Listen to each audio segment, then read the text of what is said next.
Assalamualaikum warahmatullahi wabarakatuh. Kursinya ganti ya, kursi santai.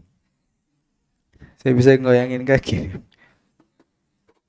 Kursi santai. Hah? Kursi santai. Barakallahu fikum.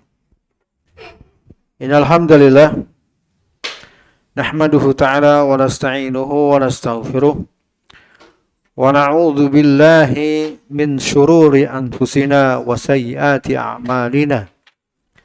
May yahdihillahu fala mudilla lahu wa may yudlilhu falan tajida lahu waliyyan mursyida. Asyhadu an la ilaha illallah wahdahu la syarika lah wa asyhadu anna Muhammadan abduhu wa rasuluh. Qala Allah Ta'ala ya ayyuhalladzina amanu taqullaha haqqa tuqatih wa la tamutunna illa wa antum muslimun.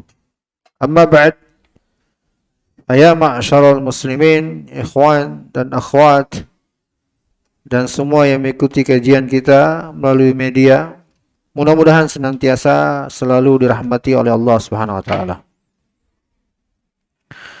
Kita bersyukur atas segala kebaikan yang telah kita dapatkan hari ini.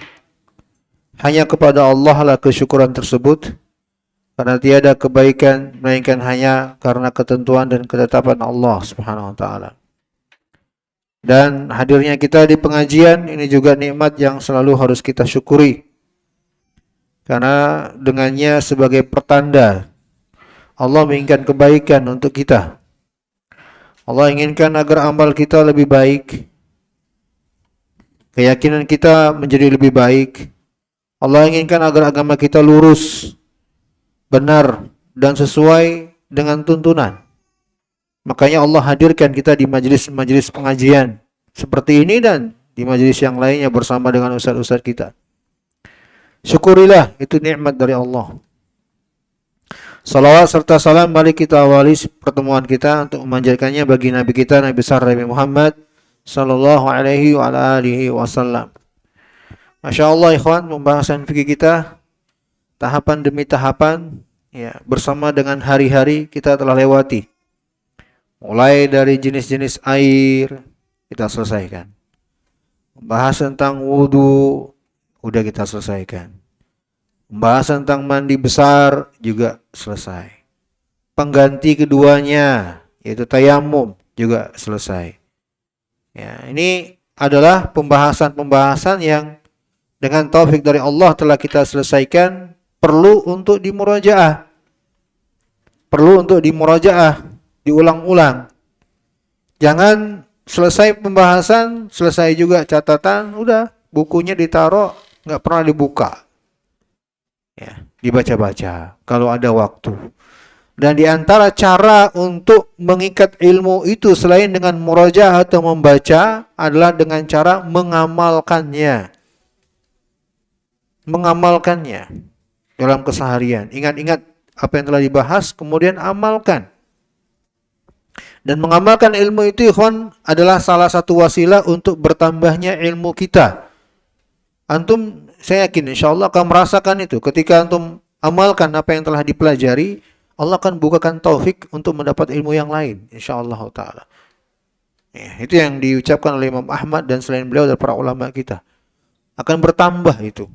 Dan ada rasa lezat yang akan diberikan oleh Allah ketika kita beribadah dengan ilmu.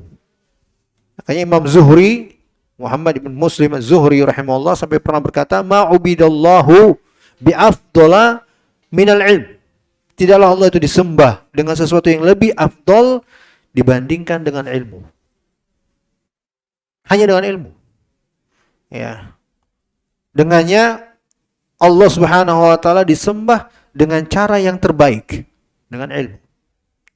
Sampai-sampai para ulama itu mereka ada yang mengatakan, "Lau kanal muluku wa abnaul muluki ya'lamuna ma nahnu fihi la yujaladuna bisuyufihim." Seandainya raja-raja itu, anak-anak raja itu, sultan, anak-anak sultan, tahu dengan lezat yang telah kita dapatkan ilmu dan mengamalkan ilmu rasa lezat ini, mereka tahu niscaya mereka akan merebutnya dengan cambuk-cambuk pedang-pedang mereka kepada kita. Saking merasakan lezatnya. Ya. Itu dirasakan para ulama dengan mengamalkan ilmu yang didapat. Jadi saya cuma ingatkan, kita akan berjalan terus nih. Pembahasan fikih itu banyak. Pembahasan fikih itu banyak, cabangnya banyak. Ya, jadi jangan selesai pembahasan, selesai juga. Betul-betul selesai. Betul-betul selesai. Dan ini saya ingatkan ikhwan-ikhwan yang senior-senior di sini, yang sudah memutih rambutnya.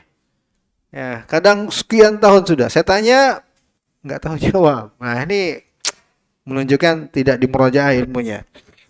Ya. Jadi, kalau ketika kita murojaah nih, ini kan juga murojaah nih, saya tanya di majelis, saya harapkan teman-teman bisa menjawab. Siap nggak siap? Ya.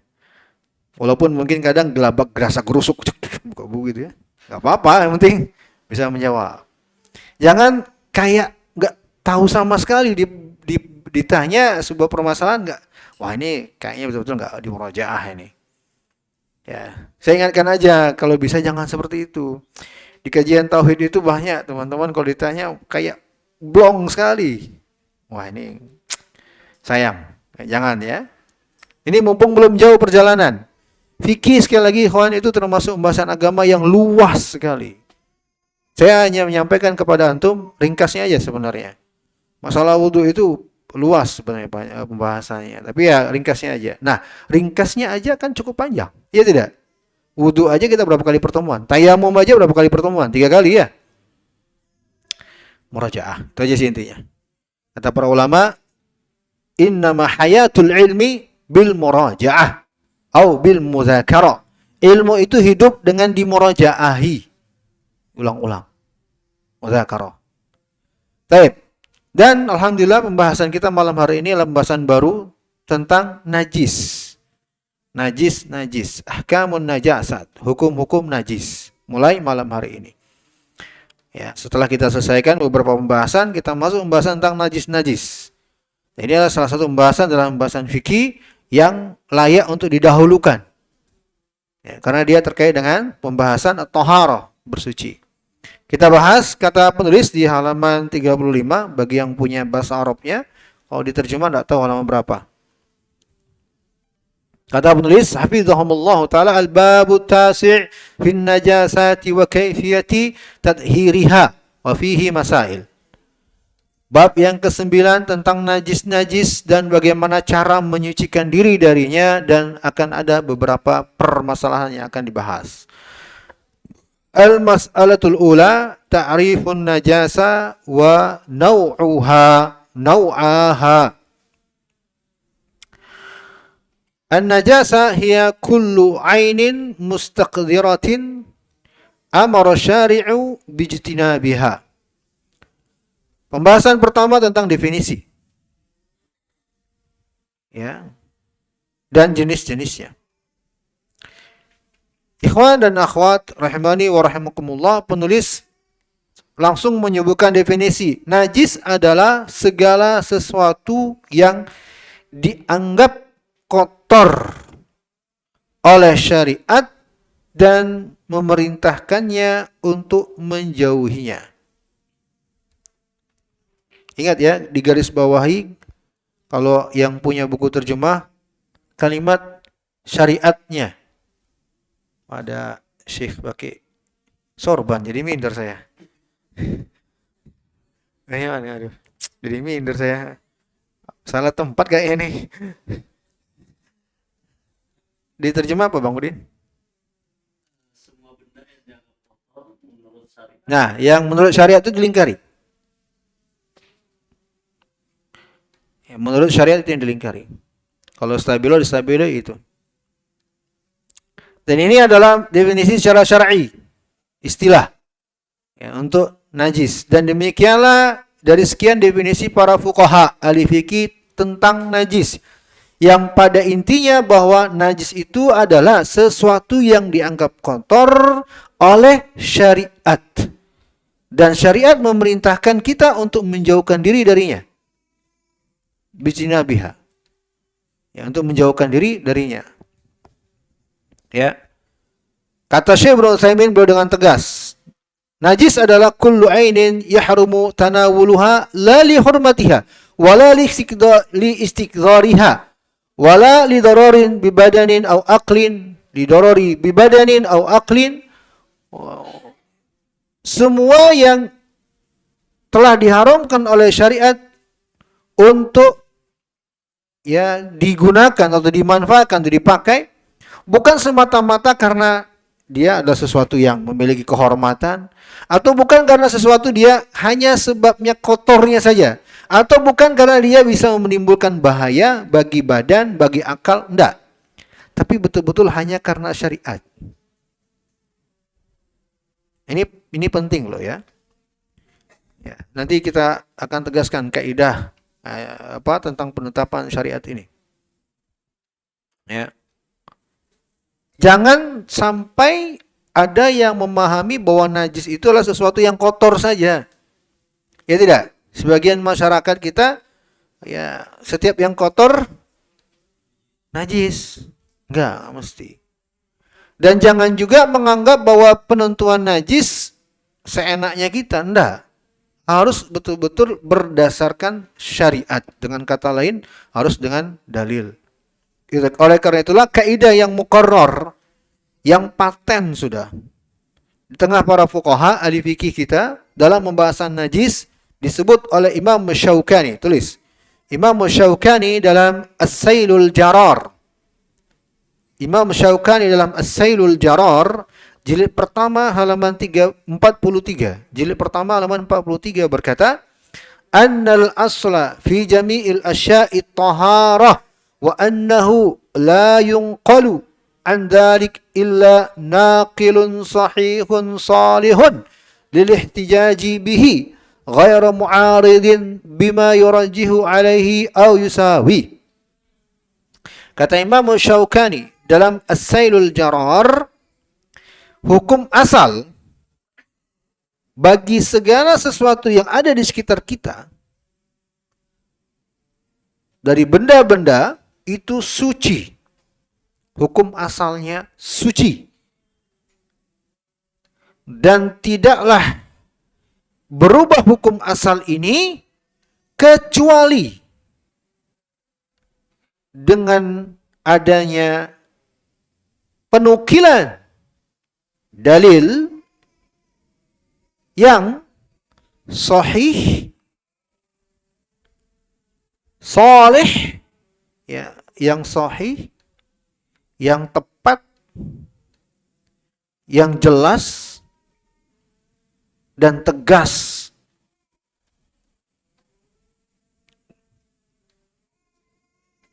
Tanpa ada kontradiksi dengan dalil-dalil yang semisalnya. Ya. Ini kaidah ya, ikhwan. Coba Syaukani menjadi pegangan. Dan ini saya minta ikhwan diingat ucapan Syaukani. Kalau bisa ingat bahasa Arabnya bagus. Kalau enggak apa-apa bahasa Indonesianya. Karena inilah yang akan kita jadikan sebagai pegangan, kata kunci untuk pembahasan najis-najis nanti. Imam Ibnu Hazm lebih tegas lagi dalam kitab beliau Al-Muhallah, ya, pada masalah nomor 394, man idda'a najasatan atau tahriman lam yusaddaq illa bidalilin min nassin Quran atau sunnah sahihah. Kalau ada yang menghukumi, mengklaim sesuatu ini najis, jangan langsung dibenerin. Jangan langsung diterima. Kalau ada yang mengaku atau menghukumi atau mengklaim ini najis, ya tentunya juga mengandung makna haram. Jangan langsung dibenarin, kecuali dengan adanya dalil yang tegas lagi jelas, apakah dari Al-Quran atau sunnah yang sahih. Ya. Dan Imam Ibn Taimiyah juga demikian, dengan tegas beliau berkata, al-fuqaha'u kulluhum ittafaqu ala anna al-asla fil a'yani at-tahara wa anna an-najasati mahsa mustaqsa wa ma kharaja min ad-dabti wal hasr fa huwa tahir. Dalam Majmu' al-Fatawa, Beliau berkata bahwa para fuqaha semuanya telah sepakat bahwa hukum asal benda-benda yang ada di sekitar kita itu suci. Hukum asal hukumnya adalah suci. Dan yang dianggap benda-benda najis itu adalah hal-hal yang terbatas yang telah dirincikan oleh syariat dengan ketentuan-ketentuannya dan batasan-batasannya. Kalau enggak, maka itu suci. Ya. Baik, ini ikhwan rahmani wa rahimakumullah, kaidah dalam penentuan najis. Ingat ya, ucapan Syaukani dan ucapan Ibnu Taimiyah ini diingat. Jangan sampai dilupakan. Untuk benda-benda yang ada di sekitar kita. Ya, ini pada perkara yang terkait dengan keduniawian sebenarnya. Benda-benda yang ada di sekitar kita. Dan kaidah ini atau prinsip ini berkebalikan dengan permasalahan ibadah atau amal ibadah. Kalau amal ibadah, sebuah amalan, keyakinankah atau amalankah, itu hukum asalnya haram. Kecuali ada dalil yang menunjukkannya. Untuk diamalkan, untuk diyakini. Kalau keduniawian atau benda-benda yang ada sekitar kita, untuk kita manfaatkan, hukum asalnya suci, boleh. Kecuali ada dalil yang melarang. Ini prinsip. Bisa dipahami? Baik. Kita lanjut ke buku. Najis kata penulis ada dua jenis. Najasatun ainiyatun au haqiqiyatun. Wahiyya allati la tudhar bihalin. Lianna ainaha najasa. Ka rawthil himar waddam walbaul. Najis ada dua. Yang pertama disebut dengan najis ainiyah atau hakikiyah. Najis yang memang pada asalnya sudah najis. Dan tidak bisa diubah hukum najisnya ini. Nggak bisa diubah-ubah. Ya. Hukum najisnya ini nggak bisa diubah. Sebab dia sudah memang teranggap sebagai benda najis. Contoh di sini penulis hanya memberi contoh sebagai contoh. Kotoran keledai, darah, atau kotoran manusia. Ini najis ainiyah namanya. Najis apa? Ainiyah. Ain itu benda, zatnya. Ya, bisa juga diungkap oleh para ulama dengan najis zatiyah. Zatnya memang sudah najis. Yang seperti ini nggak bisa diubah-ubah, mau proses apapun. Saya dulu pernah berapa tahun yang lalu, dan ini selalu saya kasih contoh di pembahasan najis. Orang Jepang, menyebut merek jadinya, itu punya kecanggihan teknologi yang mereka buat banyak itu ditampilkan, itu ada alat-alatnya, penyulingan dan seterusnya, melalui proses sekian langkah dan tahapan, kotoran manusia lewat itu ujungnya jadi stick. Dimakan. Jadi stick. Dan proteinnya tinggi katanya. Mau? Saya kira Masya Allah kagum. Mau. Nggak bisa ikhwan. Kalau ainnya atau zatnya sudah najis, dihukum oleh syariat ini najis, nggak bisa diapa-apain. Nggak bisa berubah. Bisa dipahami? Mau proses apapun, najis. Ini jenis yang pertama. Yang kedua, najasatun hukmiyah. Ini jenis yang kedua, najis hukmiyah namanya. Sesuatu yang dihukumi sebagai najis karena terkena benda najis.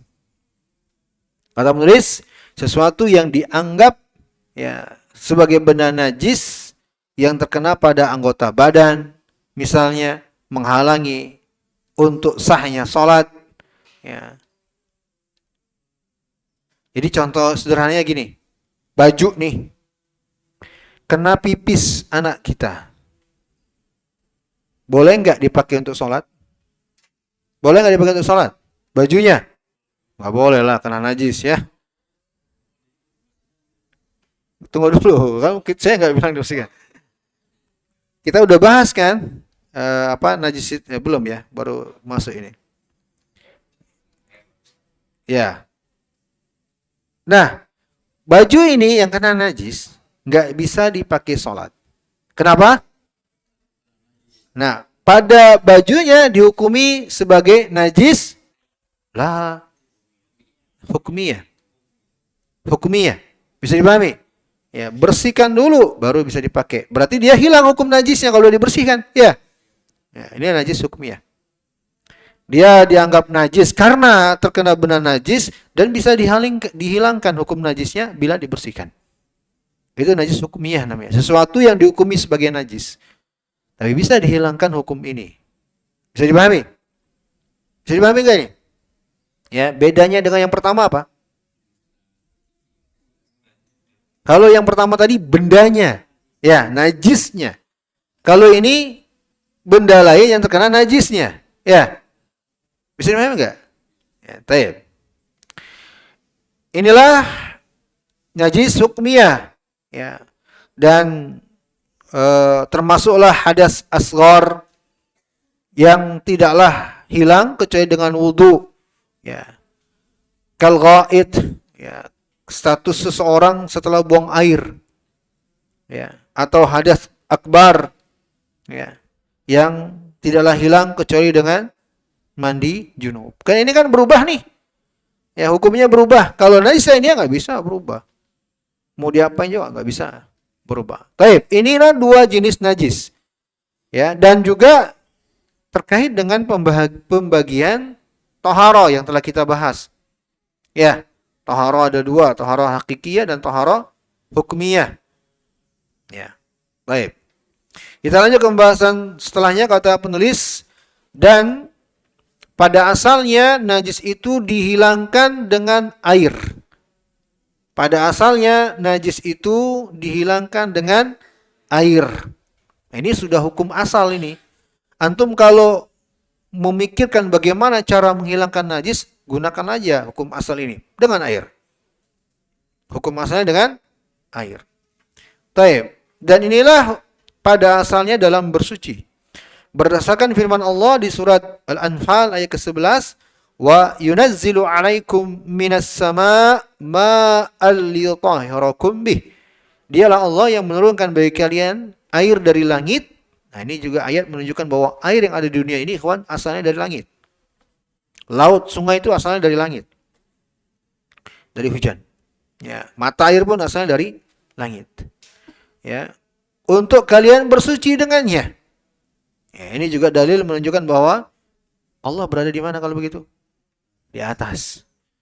Kalau Allah berada di mana-mana, mestinya hujan keluar dari arah mana-mana. Aneh gitu. Ya. Ini juga ayat sangat tegas untuk menjelaskan akidah tersebut.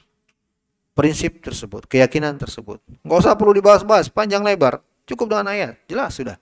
Ya tidak? Ya. Kata beliau, wahya ala salasati aksamin. Dan najis kalau tadi, ikhwan rahimani wa rahimakumullah, pembagian najis secara umum. Sekarang pembagian najis secara khusus. Ya, ada najis secara khusus. Ada 3 jenisnya. Ya. Kalau tadi secara umum, benda-benda yang ada di sekitar kita. Nah, ini untuk yang telah dianggap sebagai najis. Untuk benda-benda yang telah dianggap sebagai najis, itu ada 3 jenisnya. Kategorinya. Dan pembagian 3 ini, ya, ditinjau dari cara menyucikannya sebenarnya. Yang pertama, najasun mughalladhah. Najasatun mughalladhah. Ingat ini, kalau bisa pembagian najis yang ini diingat ya, ikhwan. Kalau belajar fikih harus diingat. Yang pertama disebut najis mughalladhah. Berat dalam kurung. Yang kedua, najasatun mukhaffafah. Dalam kurung najis ringan. Yang ketiga, najasatun mutawasitatun. Najis pertengahan. Dalam kurung pertengahan. Najasatun mughalladhah. Najis yang berat. Kata beliau, misalnya seperti najisnya anjing. Dan apa-apa yang ya terkait dengannya. Nanti kita akan bahas rincinya. Kenapa? Karena air liur anjing itu cara menyucikannya sampai dengan 7 kali siraman dan salah satunya dengan tanah. Kan berat itu menunjukkan ya penyuciannya sampai segitunya. Yang kedua najis mukhaffafah, najis yang ringan. Seperti najisnya anak kecil, bayi, kotoran, bukan anaknya ya, kotoran anak kecil atau bayi yang belum makan apa-apa. Untuk anak bayi laki-laki ya, yang belum makan apa-apa kecuali ASI. Ini najis ringan. Kenapa? Karena menyucikannya hanya dengan memercikkan air. Tidak perlu cuci. Nah, ini kan menunjukkan ringan. Ya. Yang ketiga, najis mutawasitoh. Najis pertengahan, itulah semua jenis-jenis najis selain dari yang disebut di atas tadi. Ya, seperti kotoran manusia, apakah besar atau kecilnya, bangkai dan seterusnya. Ini mutawasitoh. Baik, ini diingat ya dan dihafalkan. 3 jenis najis secara khusus apa tadi yang pertama? Najis mughalladhah. Yang kedua najis mukhaffafah. Yang kedua najis mutawasithah. Mughalladhah maksudnya najis yang berat. Contohnya ya, yang kedua najis ringan. Contohnya bayi laki-laki yang belum makan apa-apa selain ASI. Yang ketiga najis mutawasithah atau najis. Contohnya semua benda najis selain 2 tadi. Paham sampai di sini? Ya, semua anak pondok kalau belajar najis ini hafal mati. Mughalladhah, mukhaffafah, ya, mutawasithah. Antum juga hafal. Kan semuanya anak pondok di sini. Pondok. Ya, selesai pembagian kata beliau, hafizahumullah taala, penulis mengatakan al-mas'alatu tsaniyah al-asya' allati qamat dalilu ala najasatiha. Langsung masuk pembahasan benda-benda najis. Masalah yang kedua kata beliau, benda-benda yang telah ditunjukkan oleh dalil akan kenajisannya. Nah, inilah pembahasan kita. Ingat ya, bahwa najis itu harus dengan apa? Harus dengan apa? Dalil. Ya, ini ingat mati ini yang seperti ini. Harus ingat maksudnya. Supaya jangan seperti sebagian masyarakat kadang menghukumi najis itu karena kejijiknya dia. Ya, karena perasaan jijiknya dia, enggak bisa seperti itu, harus dengan dalil. Ya. Baik. Dan juga kenapa harus dengan dalil? Para ulama menjelaskan karena pembahasan najis itu terkait dengan ibadah, bahkan kuncinya ibadah. Ya, sungguh sangat lancang kalau ada seseorang menghukumi ini najis bagi orang lain yang bisa membuat orang tersebut terhalangi beribadahnya kepada Allah. Ya. Makanya nggak boleh sembarangan bentukan najis, sebab bisa menghalangi orang beribadah kepada Allah. Nggak boleh sembarangan mengatakan najis atau tidak najis kecuali dengan adanya dalil. Makanya tegas tadi Imam Syaukani, Syekhul Islam Ibnu Taimiyah dan selain mereka untuk mengatakan bahwa harus dengan ada dalil. Dalilnya bukan sembarangan lagi. Sahih, sharih, saleh. Sahih, ya sahih, sahih. Sharih, jelas. Ya, saleh, tepat. Sebab kadang ada dalil yang sahih tapi nggak tepat. Ada kadang dalilnya tepat sudah tapi nggak tegas menunjukkan akan hukum tersebut. Itu akan ada nanti. Hanya sekedar isyarat aja. Ada yang seperti itu. Nanti akan ketemu ya. Insya Allah akan ketemu yang seperti itu. Yang pertama, nah ini mulai menyebutkan benda-benda najis. Ya, kita akan lihat satu persatu. Apakah benar? Ya, sesuai dengan dalil ini benda-benda najis. Nah, ini akan kita rincikan satu persatu. Satu, kata penulis, baulul adami wa ghadaratuhu wa qai'uhu. Terkait dengan manusia. Yaitu kotorannya ya, dalam kurung besar atau kecilnya. Ya, kotoran manusia dalam kurung besar atau kecilnya, ngerti ya? Besar kecilnya maksudnya ngerti ya? Kalau besarnya berarti BAB, kecilnya berarti BAK. Wa qai'uhu, Nah, di sini penulis langsung mengatakan terkait dengan manusia juga muntahnya. Juga muntahnya manusia. Ikhwan dan akhwat rahimani wa rahimakumullah, ini perlu saya kasih catatan. Saya kasih catatan. Antum catat aja nggak masalah bahwa penulis mengatakan muntahnya manusia sebagai najis karena memang ini mazhabnya jumhur. Mazhabnya jumhur. Boleh dilingkari terjemah kalian. Yang mengatakan muntah itu dilingkari kasih tanda bintang, mazhab jumhur. Tidak disepakati. Tidak disepakati. Tentang muntahnya ya, bukan kotoran. Saya langsung memberikan catatan tentang muntahnya manusia. Adalah permasalahan yang tidak disepakati oleh fuqaha. Ikhwan dan akhwat rahimani wa rahimakumullah, tentang muntahnya manusia perlu dirincikan. Muntah, ya, muntah yang kata para ulama definisinya adalah wa al-kharij minat ta'am ba'da istiqrarihi fil mi'dah. Sesuatu yang keluar dari lambung manusia setelah sampai ke mi'dah, lambung yang telah udah masuk, kemudian keluar lagi. Kalau belum sampai masuk ke dalam, itu belum dianggap muntahan yang dibahas dalam masalah ini. Ada dua pendapat para ulama yang masyhur dalam masalah ini. Ingat, tentang muntah. Kasih catatan tersendiri tentang muntah. Kasih catatan tersendiri tentang muntah. Pendapat pertama, menghukumi najis dengan adanya rincian. Ini pendapat yang pertama. Najis dengan adanya rincian. Dalam kurung tafsil. Najis dengan adanya rincian. Pendapat yang kedua, muntah bukanlah najis secara mutlak tanpa ada rincian. Secara mutlak tanpa ada rincian. Bukan najis. Inilah dua pendapat para fuqaha, para ulama kita. Tentang muntah manusia. Ada dua tadi, ulangi. Pendapat pertama, najis dengan adanya rincian.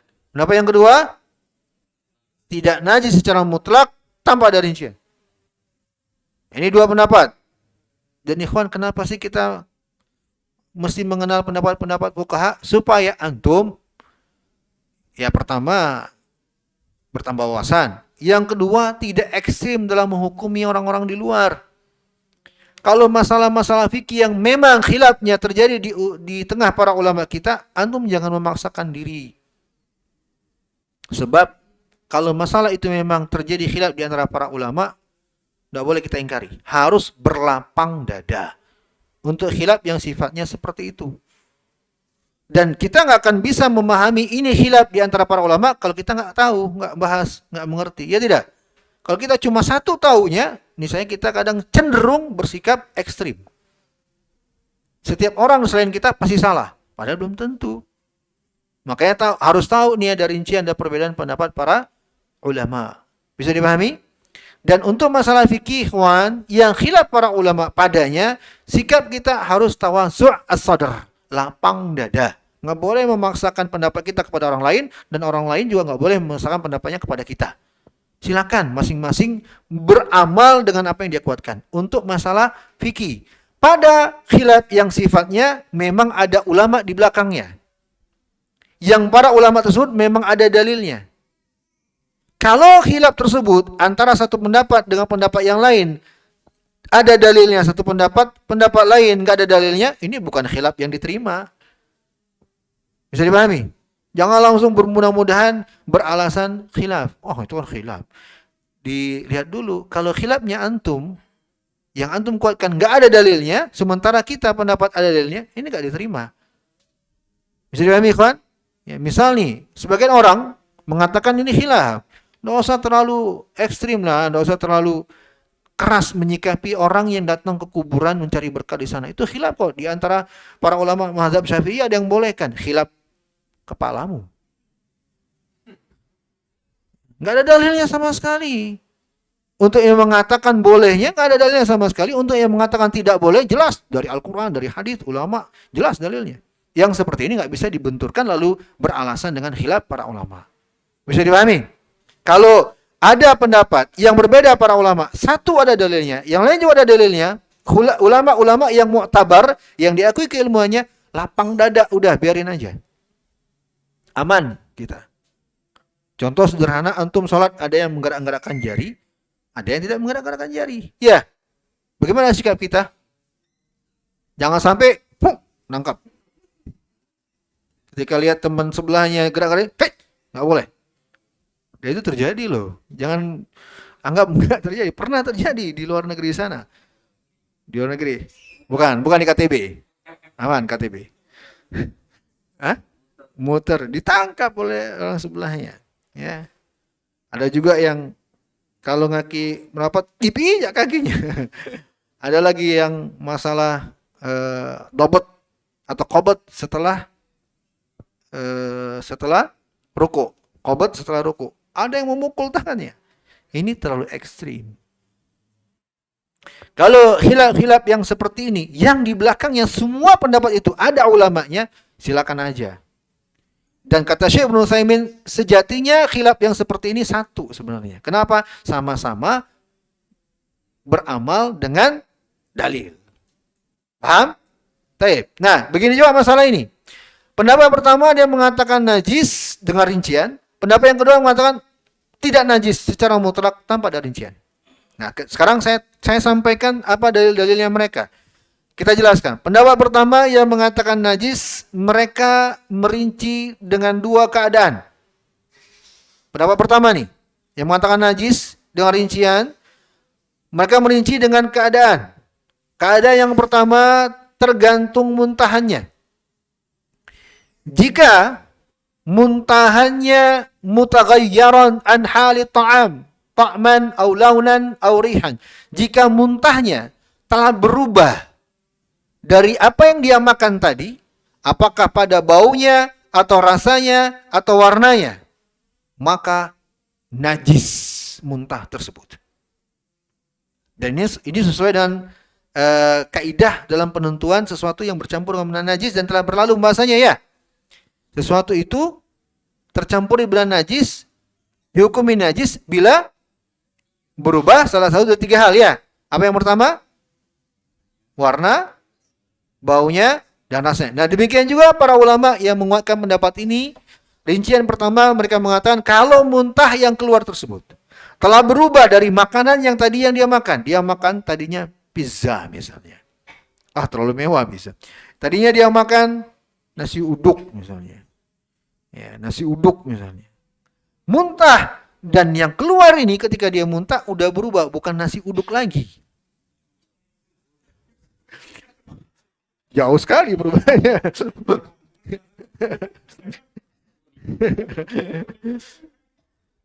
Pada tiga hal, salah satu tiga hal. Pada baunya, warna, atau rasa. Yang seperti ini kata mereka, ya najis.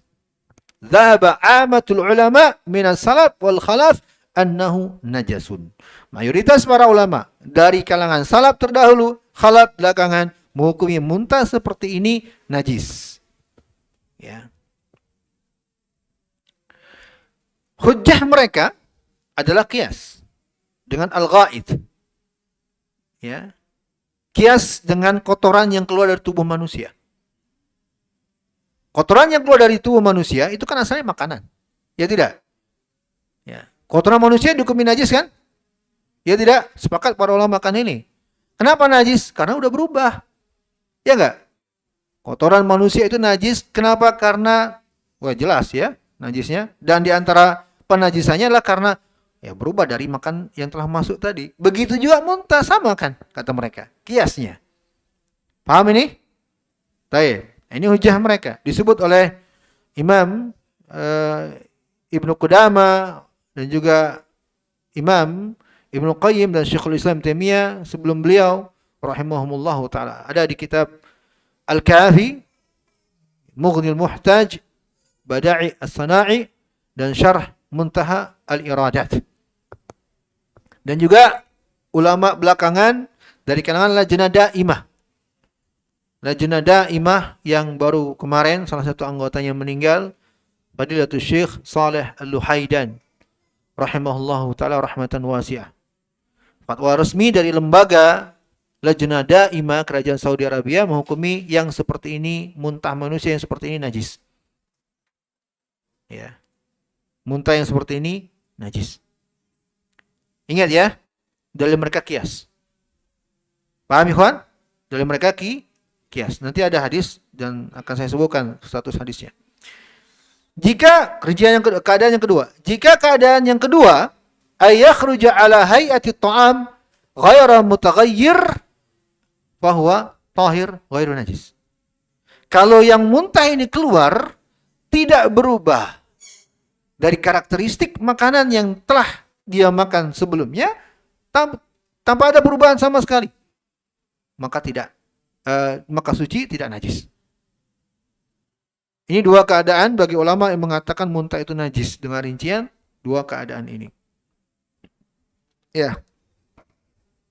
Kata Imam Al-Qarafi dalam Az-Zakhira, al-qai'u wal qalsu tahirani in kharaja ala hay'ati ta'am. Muntah yang keluar dari mulut seseorang, keduanya suci kalau keluar sesuai dengan bentuk makanan yang tadi dia makan. Makan nasi uduk, keluarnya nasi uduk. Yang seperti ini suci. Ingat, perhatikan ini pendapat yang pertama. Ya, pendapat pertama tadi apa? Yang hukumnya apa? Najis muntah dengan rincian. Rinciannya ada dua ya. Apa rincian pertama? Ayo. Yang kedua?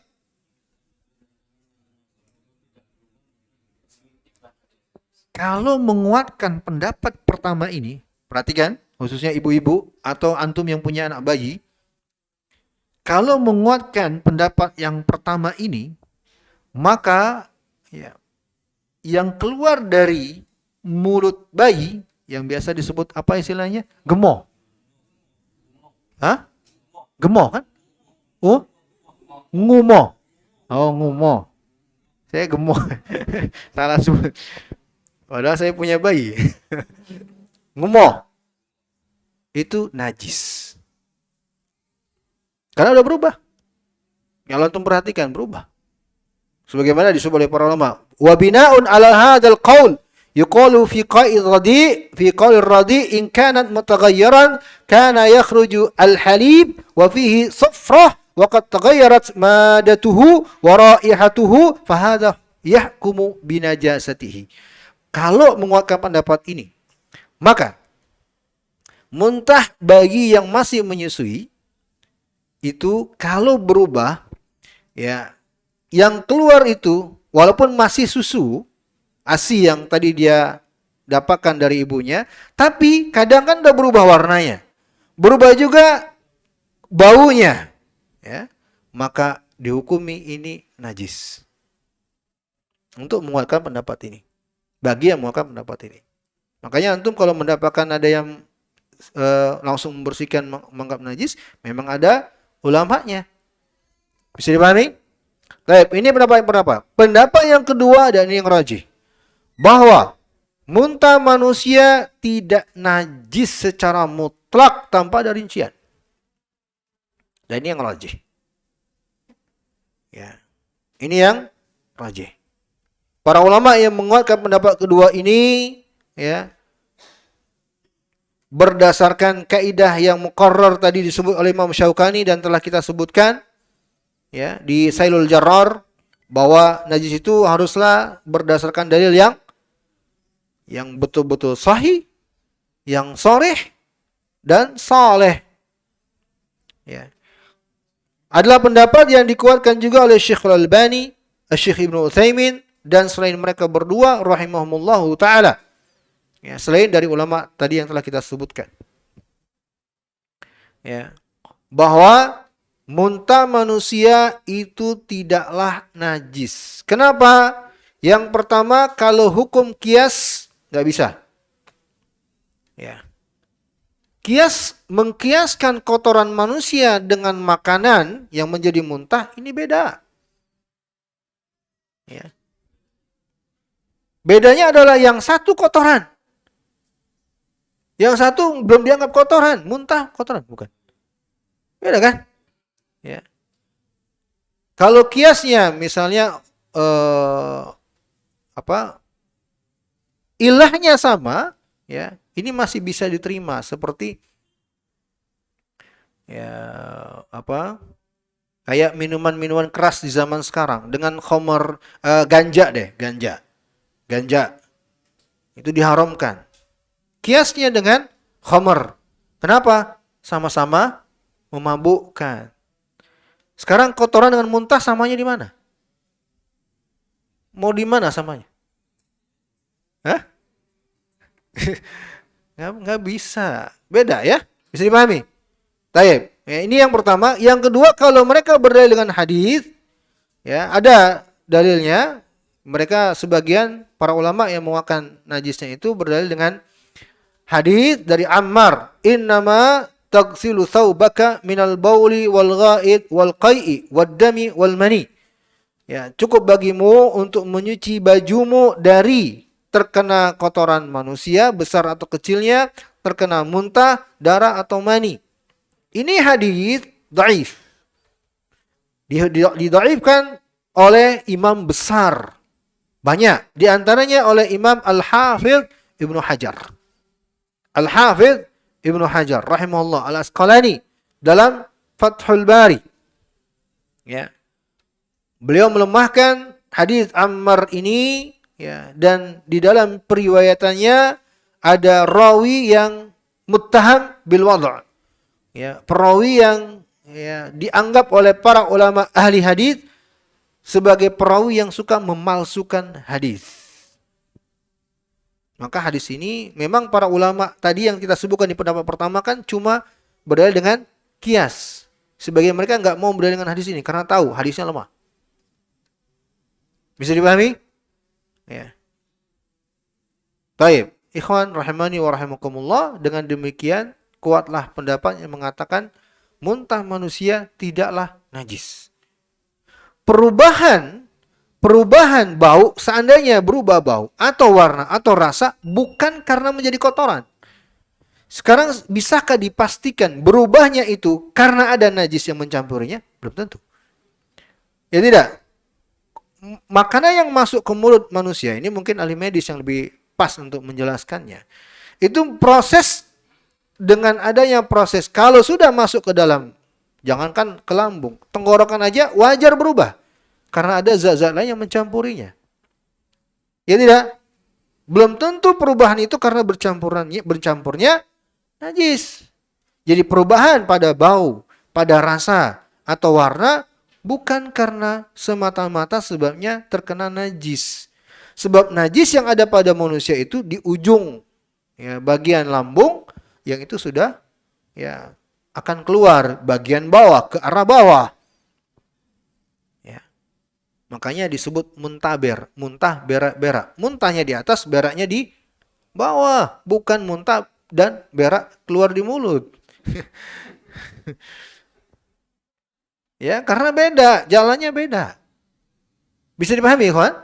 Ya. Sehingga kuatlah pendapat yang mengatakan bahwa muntah manusia tidaklah najis, ya, karena dalil-dalil yang mengatakan najisnya tidaklah kuat. Kata para ulama, walaisa fi hadzal hadits dalalah, dan tidak dalam hadis sebagai dalil untuk menunjukkan kenajisan muntah sama sekali. Wal khulasa al-amr anna al-qai'a tahirun ghairu najasin wa annahu laisa min nawaqidil wudu' ala rajih min aqwalil ulama. Kesimpulannya bahwa muntah manusia itu suci. Tidaklah termasuk benda najis, tidak pula dianggap sebagai pembatal wudu kalau ada yang muntah, menurut pendapat yang rajih. Insyaallah taala dari kalangan para ulama. Sekali lagi, ini khilaf. Ya, kalau khilaf masalah fikih jangan ekstrim. Silakan aja kalau yang mengatakan pendapat yang mengatakan najisnya muntah. Baik. Kata penulis, kita lanjut ke buku. Illa baulus sabi alladzi lam ya'kul at-ta'am fayaktafi birashihi. Kecuali kotoran kencingnya bayi. Kencingnya bayi yang belum mengkonsumsi apapun selain ASI. Cukup membersihkannya dengan rash.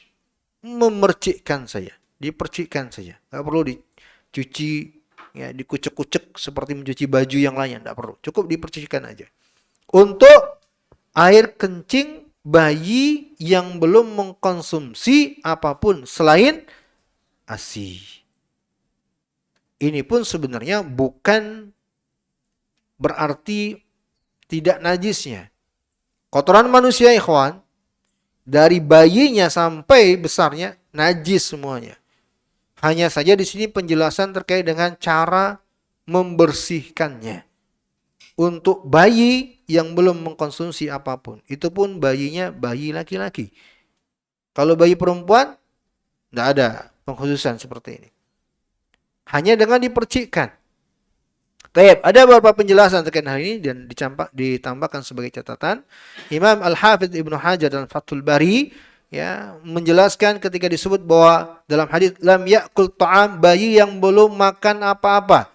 Al-muradu bit-ta'am ma addal laban alladhi yartadi'uhu wat tamar alladhi yuhanniku bihi wal 'asal alladhi yal'aquhu lil mudawah wa ghairuhu. Bayi yang belum mengkonsumsi apapun selain ASI, maksudnya adalah ya bayi yang ya belum mengkonsumsi apapun dari selain ya tamar atau kurma. Mungkin ada yang bayi ya di waktu bayi atau baru lahirnya ditahnik, itu nggak teranggap. Atau bukan pula madu, yang mungkin ada bayi diusapkan di bibirnya atau lidahnya untuk pengobatan, juga nggak teranggap. Ya, bisa dipahami nih.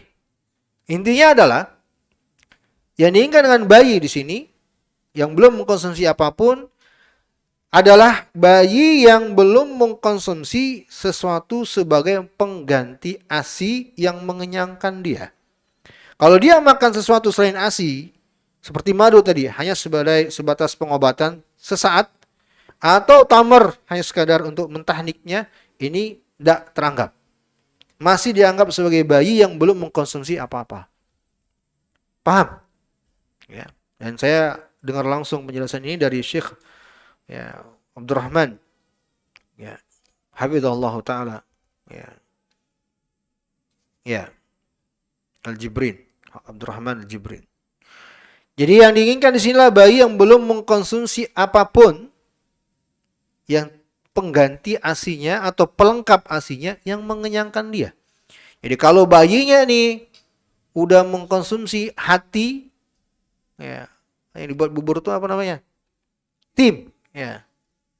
Maka tidak lagi diberi rukhsah seperti ini. Ya, harus dicuci, bukan lagi dipercikkan air kencingnya. Baik. Hal ini kata penulis berdasarkan hadis Ummu Qais bintu Mihsan, bahwa beliau datang membawa seorang putra bayi yang masih kecil yang belum makan apapun kepada Rasulullah sallallahu alaihi wasallam. Maka Nabi kemudian memangkunya, lalu bayi tersebut kencing membasahi pakaian Nabi. Lihat ya, rahmatnya Nabi kepada bayi. Dikencingi loh Nabi alaihi salatu wasallam. Tawaduknya Nabi. Kalau orang sekarang langsung marah-marah ini barangkali. Ya, langsung ngamuk-ngamuk ini. Nabi enggak. Maka beliau minta air, ambilkan air, kemudian fanadahahu walam yuksilhu. Nabi memercikkannya dengan tangan beliau dan tidak melepas bajunya dan mencuci bajunya. Enggak, cuma memercikkan aja. Adapun kata penulis, kencingnya bayi yang telah mengkonsumsi selain ASI dan demikian juga kencingnya bayi perempuan, maka hukumnya sama seperti kencingnya orang dewasa. Ya, seperti kencingnya orang dewasa. Sebagaimana dalam hadis ya dari Ali radhiyallahu taala anhu, yugsalu baulul jariyah wa yundahu baulul ghulam ma lam yata'am. Dicuci ya kencing bayi perempuan, dipercikkan bayi kotoran kencingnya bayi laki-laki yang belum makan apa-apa. Ikhwan dan akhwat rahimani wa rahimakumullah, ada penjelasan menarik sebagai penutup pertemuan kita malam hari ini dari Syekh Ibnu Utsaimin terkait dengan hal ini. Dalam pembahasan ini disebut ya sebagaimana tadi dilakukan oleh Nabi alaihi salatu wasallam ya, bahwa yang diberikan keringanan cukup memercikkannya itu adalah kencing bayi laki-laki yang belum mengkonsumsi apapun selain ASI. Apa hikmahnya? Mungkin juga ada yang bertanya, kenapa cuma bayi laki-laki? Kenapa tidak bayi perempuan? Kata Syekh Ibnu Utsaimin, kita jawab. Yang pertama, seandainya kita mencukupkan dengan karena Nabi melakukannya seperti itu, sudah cukup sebagai hikmah sebenarnya. Tanpa perlu memaksa-maksakan diri mencari apa rahasia di balik itu semua. Dan kata beliau rahimahullah ta'ala, walaupun demikian ada di antara para ulama menjelaskan di antara hikmah-hikmah ya akan hal tersebut. Yang pertama di antara mereka ada mengatakan al-hikmah fi dzalik at-taisir 'alal mukallaf. Ya, agar memudahkan bagi orang dewasa atau orang tuanya atau walinya. Karena pada umumnya annal ada anna dzakar yuhmal katsira. Kebanyakan bayi laki-laki itu lebih banyak kandungan kencingnya. Ada yang pernah meneliti? Ya. Begitu kata beliau rahimahullah ta'ala. Jadi memudahkan. Kalau bayi laki-laki cukup percikan aja, nggak perlu melepas ya pakaian. Ya, karena banyaknya diberi keringanan. Ya. Dan ada juga yang mengatakan bahwa ya,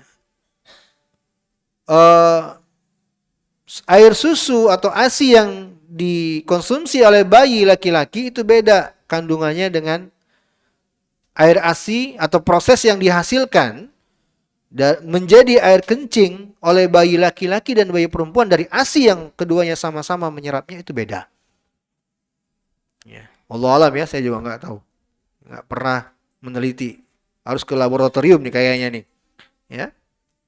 Yang jelas itu aja sih di antara hikmah kenapa dibedakan ini.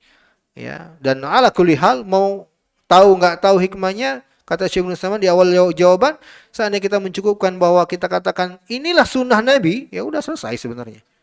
Ya tidak? Ya, baik. Mungkin ini ikhwan untuk pembahasan kita malam hari ini. Ya, sekali lagi sabar teman-teman, karena memang harus ada rincian dalam masalah najis ini.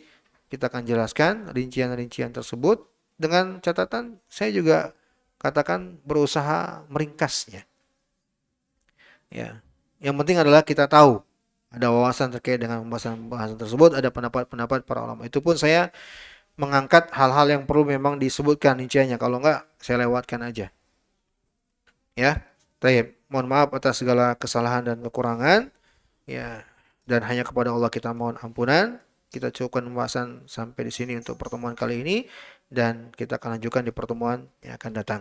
Subhanakallahumma bihamdika asyhadu an la ilaha illa anta astaghfiruka wa atubu ilaik. Walhamdulillah. Wassalamualaikum warahmatullahi wabarakatuh.